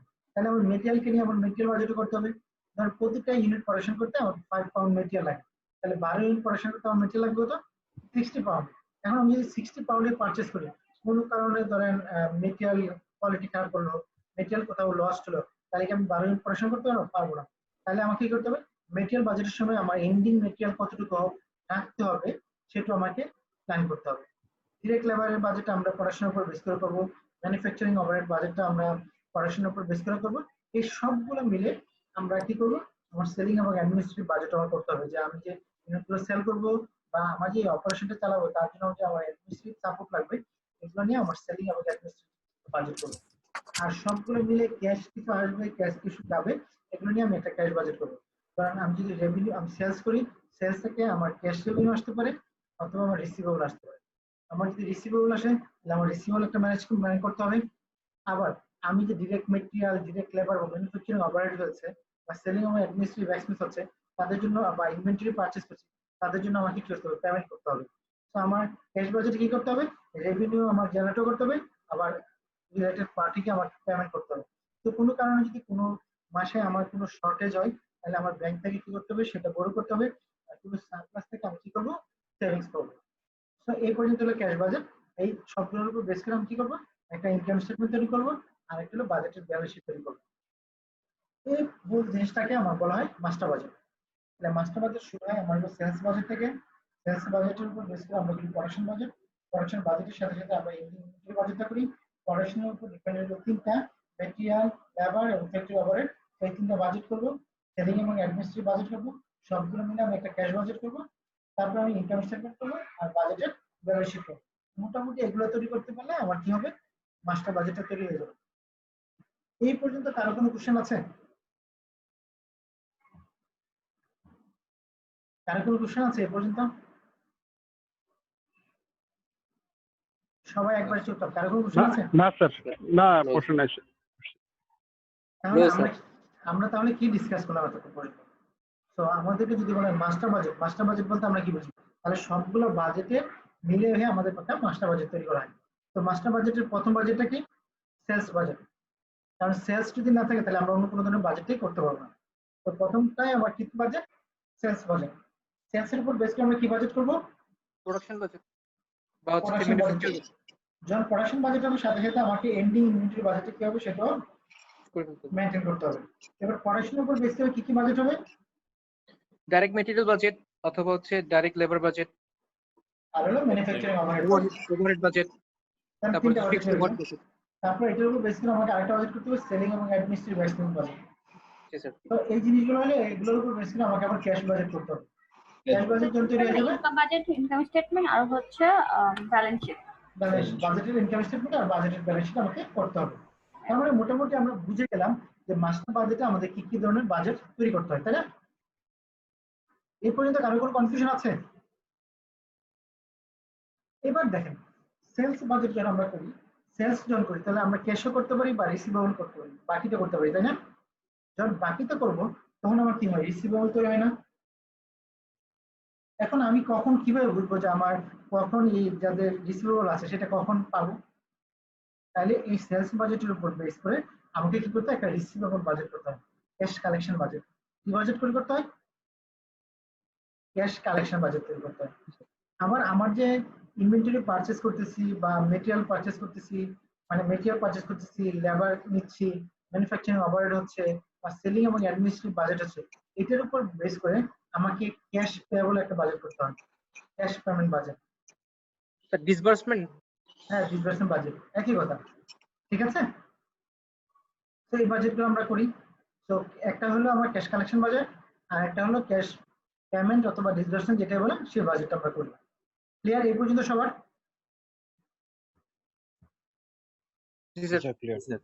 এবার আমরা যে কাজটা করব, আমরা সেলস বাজেট করব একটা, including schedule of expected cash collection. Cash কালেকশনটা কম হবে কারণ আমি যে সেলসটা করছি এটার জন্য আমার দুই ধরনের মেথডোলজি থাকতে পারে। একটা হলো আমি ক্যাশে সেল করবো আর একটা হলো বাকিতে সেল করবো। তো যখন আমি বাকিতে সেল করবো তখন আমাকে কি করতে হবে, আমার ডিফারেন্ট টেনর থাকবে যে আমি কোনটা থেকে কখন ক্যাশ পাবো। কারণ আমার আসলে ক্যাশ হলো মোস্ট ইম্পর্টেন্ট জিনিস ফর অ্যান অর্গানাইজেশন। আপনার অর্গানাইজেশন যদি ক্যাশ না থাকে তাহলে আপনি অর্গানাইজেশন রান করতে পারবেন না। তো প্রথমেই কাজটা হলো মাস্টার বাজেটে আমি একটা সেলস বাজেট তৈরি করবো। সেলস বাজেটের পরে আমি কি করবো, একটা schedule of expected cash collection budget তৈরি করব। সো আমি যদি সেল বাজেট তৈরি করি তখন আমরা দেখেন এই জায়গায় একটা কোম্পানি আছে, আমার এখান থেকে যে এক্সাম্পলটা শুরু হবে পুরো চ্যাপ্টারটাই মানে প্রফিট প্ল্যানিং বা বাজেটিং চ্যাপ্টারটা এটার উপর বেস করে চলতে থাকবে। Royal company is preparing budget for the quarter end June 30।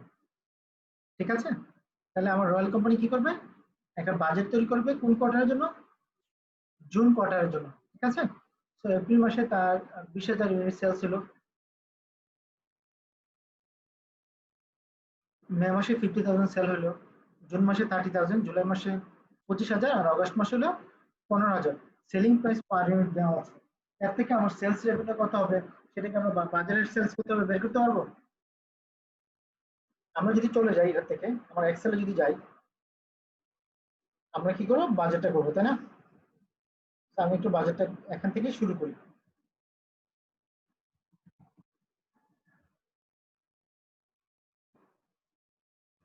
কারোর কোনো কোশ্চেন দেখলে আপনারা আমাকে করবেন, ঠিক আছে? তো প্রথমে আমরা কি বাজেট করবো, sales budget. Sales budget. Sales budget আমরা কোন কোয়ার্টারের জন্য করব,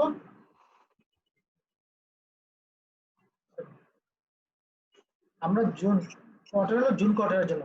জুন কোয়ার্টারে কি কি মাস থাকে,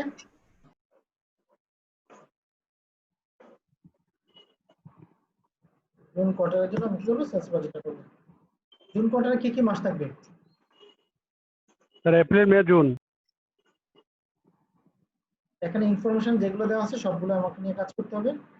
জুন, জুলাই আর হলো অগস্ট,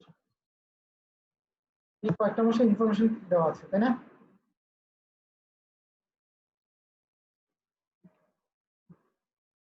আর কোনো কোশ্চেন আছে এই জায়গায়?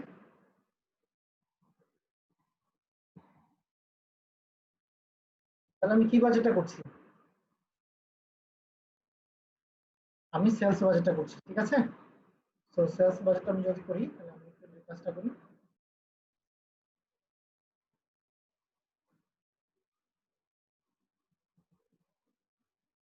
তাহলে আমার টোটাল বাজেটের সেলস ইউনিট কত দেওয়া আছে,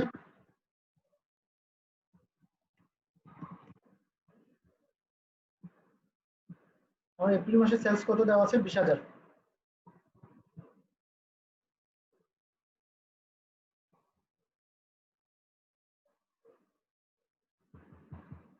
মে মাসে কত দেওয়া আছে, 50,000।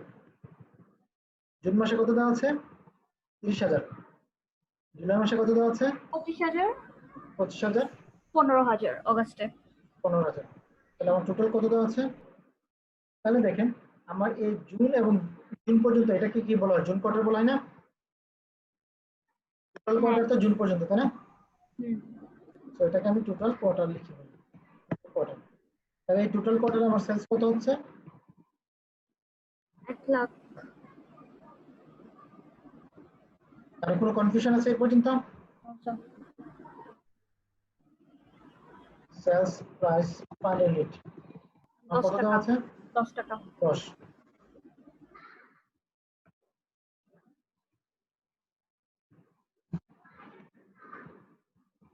তাহলে বাজেটের সেলস রেভিনিউ কত আমার, 2 লাখ।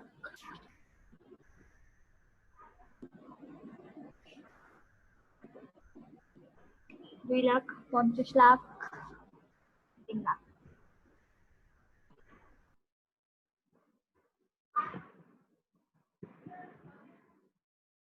তাহলে তো কোনো সমস্যা নাই, না?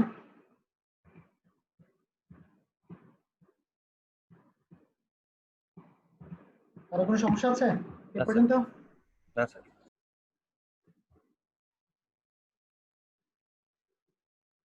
তাহলে আমার বাজেটের সেলস রেভিনিউ কি হলো, বেড়ে গেল। এই যে বাজেটটা করলাম এটাকে বলা হয় সেলস বাজেট। কি বাজেট বলা হয়, সেলস বাজেট। Sales budget. আপনারা করতে পারবেন? জি স্যার। নাকি না পারবেন না? জি স্যার। তারপর আমরা আসি, তাহলে আমাদের এটা হয়ে গেল। তাহলে দেখেন এই জায়গায় কি করলো, সেলস বাজেটটা তৈরি করলো কোয়ার্টারে। তো এপ্রিল, মে, জুন কোয়ার্টার নিল। আমরা সবসময় পরীক্ষা হলে যে কাজটা করবো, যতগুলা মাসে ইনফরমেশন দেওয়া আছে সবগুলো মাসে ইনফরমেশন নিয়ে আমরা কাজ করবো, ঠিক আছে? কারণ এই জিনিসগুলো পরবর্তীতে আমাদের কাজে লাগবে। আমার কথা বুঝতে পারছেন? জি স্যার, বুঝতে পেরেছি। আমার কোয়ার্টার বলছে, আমি কিন্তু কোয়ার্টার এই জায়গায় বের করেছি, কিন্তু কোয়ার্টার পরে বাকি যে 2 মাস, সেই 2 মাসও আমি কি করছি এই জায়গায় বের করেছি কিন্তু, কারণ এই জিনিসটা আমার কি করবে, আমার কাজে লাগবে। কিভাবে কাজে লাগবে একটু পরে আপনারা দেখতে পাবেন। তারপর আসি, এবার হলো এক্সপেক্টেড ক্যাশ কালেকশন বাজেট করতে হবে। সো আমি কি করব, expected cash collection budget.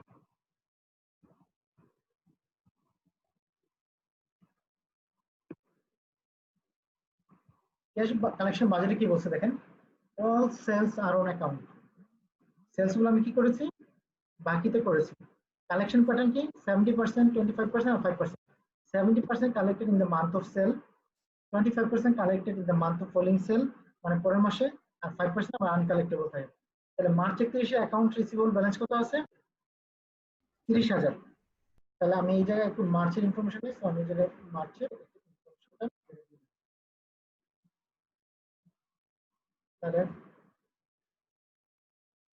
Account receivable balance on March 31 কত আছে, 30,000। কারো কোনো কনফিউশন আছে? কারো কোনো কনফিউশন?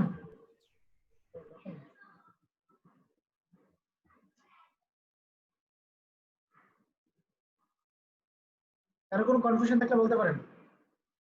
এবার হলো ক্যাশ কালেকশন।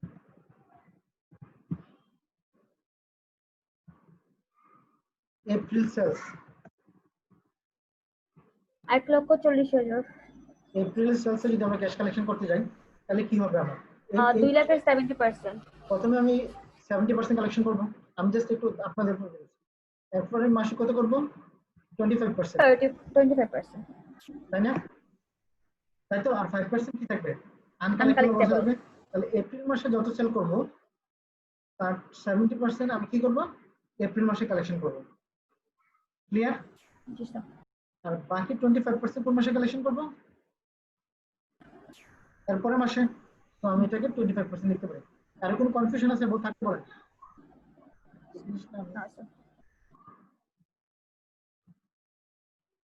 আমি আবার বলছি স্যার, অ্যাকাউন্ট রিসিভেবল মার্চের ওটা কি স্যার ইনফরমেশন দেয়া আছে? জি, উপরে দেখেন কি লিখছে এটা, sir account receivable balance on March 31, মানে আমি বলছি এটা কি যে ইনফরমেশন দেয়া আছে? এই যে March 31 account receivable balance 30,000 will be collected in full. তার মানে মার্চ মাসের যে রিসিভেবল ব্যালেন্সটা আছে সেটা আমাকে কি করতে হবে, নরমালি আমার কালেকশন প্যাটার্নটা কি, এপ্রিল মাসের যেটা সেটা এপ্রিল মাসের 70% কালেকশন করি, আর বাকি 20% আমি কোন মাসে কালেকশন করব, এর পরের মাসে। তাহলে মার্চে যেটা সেল করেছিলাম তার 70% মার্চে কালেকশন করে ফেলছি, বাকি যে 25% আছে 30,000 টাকা, সেটা আমি কোন মাসে কালেকশন করব, এপ্রিল মাসে কালেকশন করব। তাহলে আমার যে এই যে অ্যাকাউন্ট রিসিভেবল ব্যালেন্স মার্চ 31 আছে, এটা কোন মাসে কালেকশন করব, দেখেন এপ্রিল মাসে জায়গায় আসছে, কালেকশন করব কোন মাসে, স্যার এটা এপ্রিলে করব। এপ্রিল মাসে কালেকশন করব। এবার যে এপ্রিলের সেলস আছে তার 70% আমি কোন মাসে কালেকশন করব, যে মাসে সেল হয়েছে সেই এপ্রিলেই করব। আর বাকি 25% কোন মাসে কালেকশন করব, পরের মাসে স্যার, মেতে। এবার মের সেলসে যাই, মের সেলসে যেটা করছি, তাহলে মে মাসে কত কালেকশন করব, 35,000। 70%। আর বাকি 25% কোন মাসে করব, এর পরের মাসে। পরের মাসে স্যার, জুনে। জুনে। এবার আমরা জুনের সেলসে যাই, জুনে যে আমরা সেল করেছি তার 70% হলো জুনে কালেকশন করব, আর বাকি 20% কোন মাসে কালেকশন করব, পরের মাসে। জুলাইতে 25%। ঠিক আছে? তার কোনো কনফিউশন আছে? থাকলে বলেন। এরপর যদি তার কোনো কনফিউশন আছে? স্যার জুন সেলস আরেকবার বুঝিয়ে দিলে বেটার হবে। জুনের যে সেলসটা তার 70% আমি জুনে কালেকশন করব, আর বাকি 25% কালেকশন করব কোন মাসে, জুলাই মাসে। তো বাকি 25% জুলাই মাসে কালেকশন করব, এটা জুলাই মাসে দিতে আসবে। কোনো কোশ্চেন?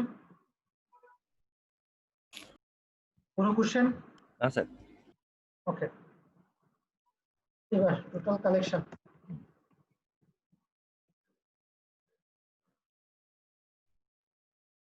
আমরা এবার টোটাল কালেকশনটা বের করব। তাহলে এপ্রিল মাসে আমার কালেকশন কত হবে? এপ্রিল মাসে কালেক্ট হবে মার্চে রিসিভেবল ছিল প্লাস এপ্রিলের সেলস, তাই না? 1,70,000। তাহলে আমার বাকি মাসগুলো কালেকশন আমরা বের করতে পারছি। স্যার তাহলে মে মাসে আমার কালেকশন হবে 4 লাখ, আর জুন মাসে কালেকশন হবে 3,35,000। 35,000। এবার আমরা এই প্রাইসগুলোতে আমার কি করতে হবে?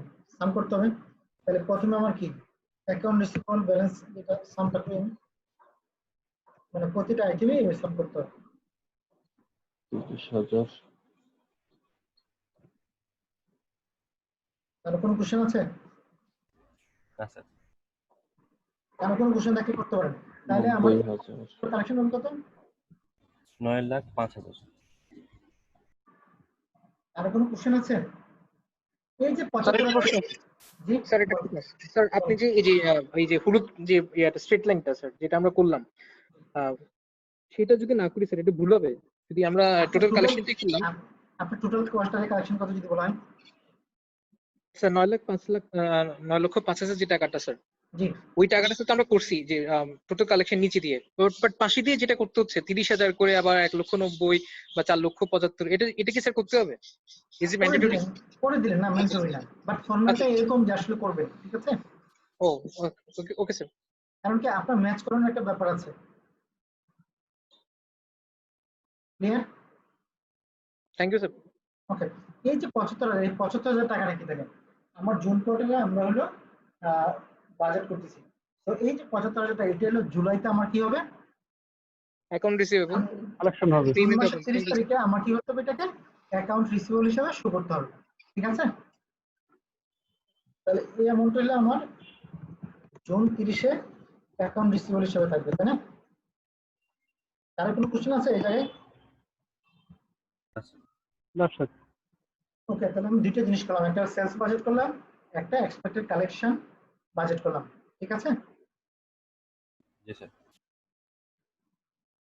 সো এই জিনিসটাই, এই জায়গায় আমরা যদি আরেকটু দেখি, আমার মার্চের 31 তারিখে আমার যে ব্যালেন্সটা আছে অ্যাকাউন্ট রিসিভেবল, সেটা আমি কালেকশন করব এপ্রিলে। তারপর আমি এপ্রিলের সেলসটার 70% কালেকশন করব এপ্রিলে, আর 25% কালেকশন করব মেতে। এবার মেয়ের সেলের 70% কালেকশন করব আমি মেতে, বাকি 25% কালেকশন করব জুনে। সো এই জিনিসটা দেখেছে।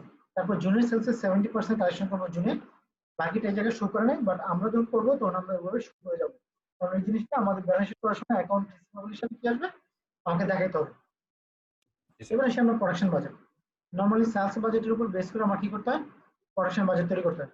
তো প্রোডাকশন বাজেট তৈরি করার আগে আমার সবসময় মনে রাখতে হবে ম্যানেজমেন্ট কি করবে, এন্ডিং ইনভেন্টরি কতটুকু রাখবে সেই ডিসিশনটা দিতে হবে। Management of a royal company wants to ending inventory to be equal to 20% of the following month budgeted sales. কি বলছে following month বলতে কি বুঝি আমরা একটু বলুন তো? পরের মাস। পরের মাস। তার মানে management at royal company wants ending inventory to be equal 20% of the following months budget sales. তার মানে আমি এপ্রিলে যে সেলসটা করব,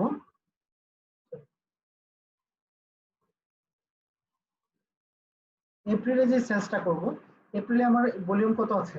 20,000। মেতে ভলিউম কত আছে? 50,000। তাহলে এপ্রিলে যখন আমি প্রোডাকশন করব তখন আমাকে কি করতে হবে? এই মেয়ের 20%, মেয়ের 20% কত? 10,000 into 20%, এই 10,000 ইউনিট আমাকে কি করতে হবে? এপ্রিলে ইনভেন্টরি হিসেবে মেইনটেইন করতে হবে। আমার কথা বুঝতে পারছেন? আবার মেতে যখন আসবো, জুনের 20% আমাকে কি করতে হবে? এন্ডিং ইনভেন্টরি হিসেবে মেইনটেইন করতে হবে। এবার আমরা অঙ্ক করতে যাই, তাহলে আমরা বুঝতে সুবিধা হবে প্রোডাকশন বাজেটে। তাহলে 20% এন্ডিং ইনভেন্টরি হিসেবে মেইনটেইন করবো কি হচ্ছে? পরের মাসের সেলস এর উপর। মার্চের 31-এ আমার কত আছে? 4,000 ইউনিটস হাতে আছে। তাহলে আমরা শুরু করি, কি বাজেট করব? ইনভেন্টরি বাজেট, প্রোডাকশন বাজেট, আমার বিগিনিং ইনভেন্টরি। মার্চ 31 কত ছিল? 4,000। তাহলে এটা কোন মাসে যাবে? এপ্রিলে যাবে? এটা স্যার জুনে যাবে। এপ্রিলে যাবে, ঠিক আছে? হ্যাঁ সরি, এপ্রিলে যাবে। এবার আমরা সে প্রোডাকশন কতটুকু করবো, তাই না? আমার কথাটা আগে বুঝেন, আমার এই জিনিসটা আগে আমি একটু শেষ করে নিই। আমার এই জায়গার ইনভেন্টরিটা হবে ডিফারেন্ট। এটা হলো আমার বাজেটের সেলস ইউনিট কত, বিগিনিং আমার এটা আছে 4000। এবার আমাকে বলছে যে আমার এন্ডিং ইনভেন্টরি কত হবে সেটা আমাকে এই জায়গায় বলে দিয়েছে। নরমালি আমরা যখন কস্ট অফ গুডস বের করি বা কোন কিছু এন্ডিং ইনভেন্টরি বের করি, এন্ডিং ইনভেন্টরি বের করি আমরা কিভাবে, আমার বিগিনিং ইনভেন্টরি থাকে, তার সাথে আমরা কি করি, প্রোডাকশন করি, তাই না? প্রোডাকশন করলে আমার কি হবে, অ্যাভেলেবল ফর সেল অ্যাভেলেবল হবে। প্রোডাকশন। এটা থেকে আমরা কি করি, মাইনাস সেলসটা আমরা বাদ দেই, সেলস ইনভেন্টরিটা বাদ দিলে আমার কি থাকবে, এন্ডিং ইনভেন্টরি থাকবে না? Ending inventory. এটা তো থাকে, তাই না? এই পর্যন্ত কারো কোনো কনফিউশন আছে? আচ্ছা তাহলে দেখেন, আমরা যখন এন্ডিং ইনভেন্টরি বের করতে যাব তখন যে কাজটা করতে হবে আমাদেরকে, আমাদের বাজেটের সেলসের যে অ্যামাউন্টটা সেই অ্যামাউন্টটা আমাকে আনতে হবে। কারণ আমার বাজেটের সেলস যদি আমরা না জানি তাহলে প্রোডাকশন কতগুলো করবো সেটা আমরা বলতে পারবো? তাহলে আমার বিগিনিং একটা ইনভেন্টরি আছে সেটা থাকুক, সাথে আমার কি হবে, বাজেটের সেলস ইউনিট কত সেটা আমাকে আনতে হবে। তাহলে প্রতি মাসে বাজেটের সেলস ইউনিট আমার কত হবে,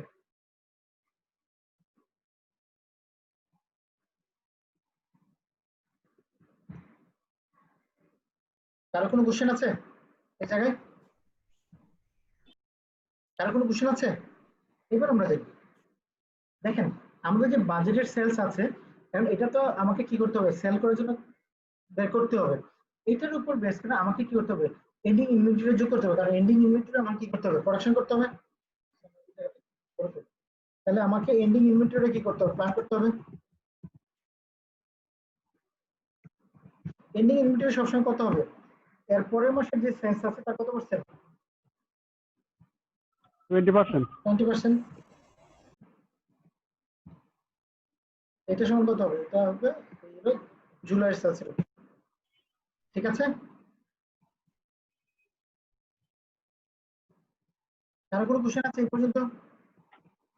তাহলে আমার প্রোডাকশন নিডস কতটুকু, এটা যোগ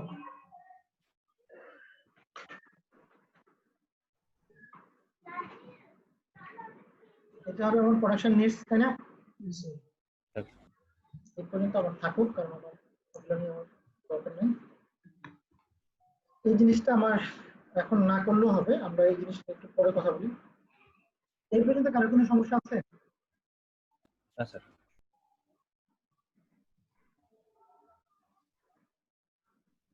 এবার আমাদের স্যার যে মার্চের এন্ডিং ইনভেন্টরিটা, স্যার মার্চের এন্ডিং ইনভেন্টরিটা 10,000 হলো কিভাবে? মার্চে আমার কত ছিল বাজেটের, 4000।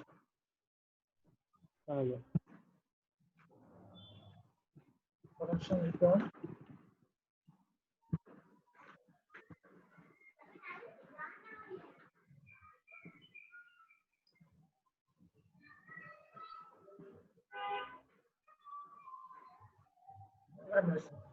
নরমালি আমরা যে কাজটা করি, আমার প্রথম কাজ হলো আমাকে সেলস সাপোর্টটা দিতে হবে। তো আমরা বললাম যে আমার এই অ্যামাউন্টগুলো বোঝা যাচ্ছে না, আমি একটু এটা নিচে আমার নিয়ে আসি।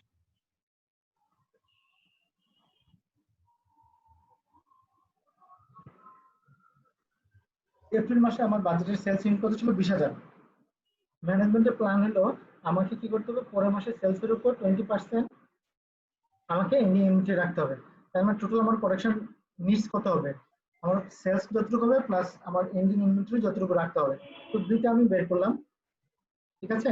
এই 10,000 কি হলো, আমার মে মাসে যে 50,000 ইউনিট সেল করবো তার 20% আমাকে এপ্রিল মাসে প্রোডাকশনে এন্ডিং ইনভেন্টরি রাখতে হবে। তাহলে আমার টোটাল প্রোডাকশন নিডস কত আসবে, আমার এপ্রিল মাসে নিডস ছিল 30,000। এখন আমার মার্চের 31 তারিখে আমার বিগিনিং ব্যালেন্স ছিল 4,000।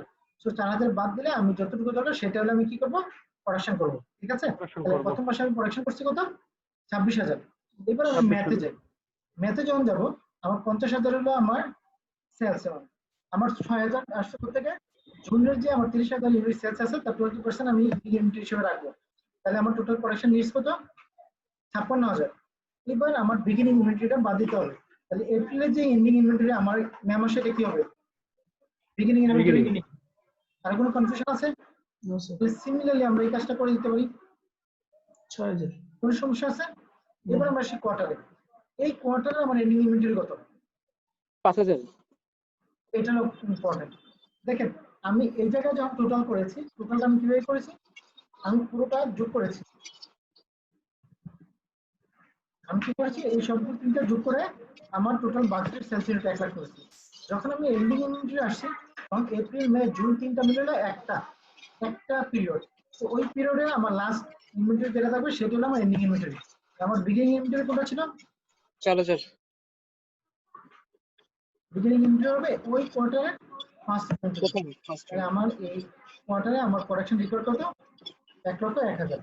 দেখুন এই জিনিসটাই আমার কি হলো, টোটাল আমরা যদি আসি 1,01,000 হলো প্রোডাকশন রেকর্ড। স্যার ওই পয়েন্টটা মনে হচ্ছে ট্রিকি পয়েন্ট না স্যার, এন্ডিং ইনভেন্টরি আর বিগিনিং ইনভেন্টরির সাথে এই জায়গাটা হলো পরের খুবই ট্রিকি, কারণ এই জায়গাটা ম্যাক্সিমাম স্টুডেন্ট ভুল করে। আপনি যখন এই 4,000টা একটু আরেকবার বলবেন স্যার, 4,000টা বুঝতে পারি স্যার। আপনি যখন কোয়ার্টারগুলোর কথা বলবেন, কোয়ার্টারগুলোর কথা বলবেন, তো ওই কোয়ার্টারটাকে একটা পিরিয়ড হিসেবে কনসিডার করবেন, ঠিক আছে? আমার কথা কি বুঝতে পারছেন?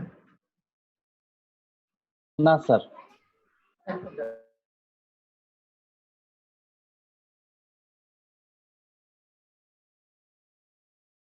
আমরা যে কথাটা বলছিলাম যে আমরা যখন কোনো কোয়ার্টার ইনফরমেশন নেব, April May June monthly consider করব না, তখন এই তিনটা মান্থকে আমরা একটা পিরিয়ড হিসেবে কনসিডার করব, অনলি ওয়ান পিরিয়ড। তো এই তিনটাকে যদি আমরা একটা পিরিয়ড হিসেবে কনসিডার করি, তাহলে দেখেন এই পিরিয়ডে আমরা টোটাল সেলস কত? 1 লাখ। এই কোয়ার্টারের এপ্রিল থেকে জুন পর্যন্ত টোটাল আমার এন্ডিং ইনভেন্টরি কত? জুনে যেটা থাকবে সেটাই আমার বিগিনিং কত হবে? আমার এপ্রিলের যেটা শুরুতে ছিল, কারণ এপ্রিল মে জুন তিনটা মিলে কি একটা কোয়ার্টার। আমাকে তো আলাদাভাবে এপ্রিল মে জুন চিন্তা করার সুযোগ নাই। আমার চিন্তা করতে হবে এই কোয়ার্টার, মানে এই কোয়ার্টারের বিগিনিং, তার মানে এপ্রিলে আমার বিগিনিং কত ছিল আর জুনে আমার ক্লোজিং কত ছিল, সেটা আমাকে চিন্তা করতে হবে, ঠিক আছে? জি স্যার, বুঝতে পেরেছি স্যার। ওকে, তাহলে আমার প্রোডাকশন রিকোয়ারমেন্ট কত সেটা বের হয়ে গেছে, ঠিক আছে? প্রোডাকশন রিকোয়ারমেন্ট আমি কি করলাম, আমি বের করে ফেললাম। সো আমরা এই পর্যন্ত তিনটা বাজেট করলাম, একটা হলো আমার সেলস বাজেট, দুই নম্বরটা হলো এক্সপেক্টেড ক্যাশ কালেকশন বাজেট, আর তিন নম্বরটা হলো প্রোডাকশন বাজেট। আমাদের সময় শেষ হয়ে গেছে। আমরা আগামীকাল যে ক্লাস আছে সেই ক্লাসে আমরা কি করব, আমাদের মাস্টার বাজেটটা কমপ্লিট করব। কারো কোনো কোশ্চেন আছে? কারো কোনো কোশ্চেন আছে? কোশ্চেন থাকলে স্যার আমরা কি এক্সেল শিটটা পাইতে পারি কোনোভাবে স্যার আপনার কাছ থেকে? এক্সেল শিটটা আমি আপনাদেরকে দিতে ইজিলি পারি, কিন্তু এক্সেল শিটটা দিয়ে কি আপনারা কিছু বুঝবেন? না স্যার, অনেক সময় অনেক লিংক গুলা দেখে যাচ্ছে, আপনি তাড়াতাড়ি কাজ করছেন তো তো ওই সময় আমরা দেখতে পাই না, পরবর্তী ক্লিক করলে লিংকটা বুঝতে পারতাম। একটু বলি, এটা হলো আপনাদের সমস্যা হবে। কি ধরনের সমস্যা হবে আমি একটু বলি। আপনারা যখন এক্সেলে করবেন আর পরীক্ষা হলে তো এক্সেল পাবেন না, আপনাদের করতে হবে কি ক্যালকুলেটরে, তাই না? জি স্যার। এটা বেসিক্যালি হিউজ প্রবলেম করবে। সো এক্সেল দিয়ে আপনারা কেউ কোনো কাজ করবেন না, ঠিক আছে? কেউ কাজ করবেন না, আমি আবার বলি এক্সেল দিয়ে কেউ কোনো সলিউশন করবেন না। আপনারা নরমালি খাতাতে ক্যালকুলেটর ইউজ করে যে সলিউশন করবেন সেটাই করেন। আমি আপনাদেরকে পাঠিয়ে দিতে পারি এক্সেল, আমার কোনো সমস্যা নেই, বাট আমি না স্যার, আপনি যে এইখানে তো ফাস্ট করতেছেন স্যার, এই কারণে একটু মানে মাঝে মাঝে প্রবলেম হয়ে যায় ধরাটা। কোশ্চেন করবেন না কেন? আপনার কোশ্চেন করলেই তো আমি স্লো হয়ে যাই, তাই না? জি স্যার। মানে আপনি যদি আমাকে বলেন যে আমি বুঝি নাই, তখন তো আমি এটা এক্সপ্লেইন করব আপনার কাছে, তখনই তো আপনার কাছে এটা সহজ হয়ে যাবে। জি স্যার, এটা নন কমার্সদের জন্য আরো একটু বেশি সমস্যা আছে এক্সেল শিট করলে। ভাই কোশ্চেন করতে হবে, আমার সহজ কথা, কোশ্চেন করতে হবে সব সময়। মানে আপনার সাথে গতি মিলানো যায় না স্যার, অনেক সময় বাস্তবতা এটা স্যার, তাই না? বিশেষ করে নন কমার্স যারা সায়েন্স ব্যাকগ্রাউন্ড, মানে সায়েন্স ব্যাকগ্রাউন্ড তো আরো ভালো করার কথা, কারণ আপনার এক্সেল আরো ভালো পারবেন। আমরা অনেক সময় পড়ার সময় পাই না স্যার, বাস্তবতা এটা। সবসময় মনে রাখবেন যে আসলে ব্যাকগ্রাউন্ড বলতে কোনো কিছু না, এটা হলো এক্সেল হলো একটা বেসিক রিকোয়ারমেন্ট, এটা প্রত্যেকেরই কিন্তু জানতে হবে। আপনি কমার্সে পড়েন আর সায়েন্সে পড়েন আর আর্টসে পড়েন, ইম্পর্টেন্ট না।